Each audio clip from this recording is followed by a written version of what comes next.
1944, ça fait belle lurette. J'ai vécu ici toute ma jeunesse. C'était le centre-ville de Beyrouth. Donc tous les cinémas étaient ici, les principaux commerces et tout. Et toutes les franges de la population s'y retrouvaient, aussi bien la bourgeoisie, disons, qu'elle soit chrétienne ou sunnite, que les classes populaires. Donc c'était vraiment un endroit de rencontre assez sympathique, assez convivial, c'était un peu la pagaille.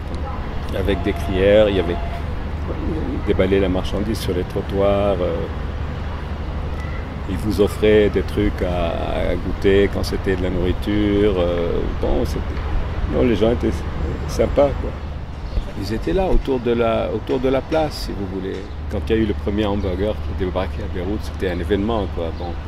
Donc c'était vraiment traditionnel, quoi. Il y avait même les glaces, disons toutes faites, ça n'existait pas. On allait, le type préparait la glace sur place.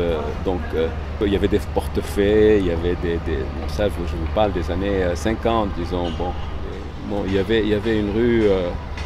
Je me rappelle où j'allais souvent, c'était là un peu en contrebas qui s'appelait la rue du Patriarche, vous voyez, il y avait là la librairie Antoine, où on allait souvent, j'allais acheter des jouets un peu plus bas, il y avait Sarah Fiante, on venait ici prendre une glace, aller au cinéma.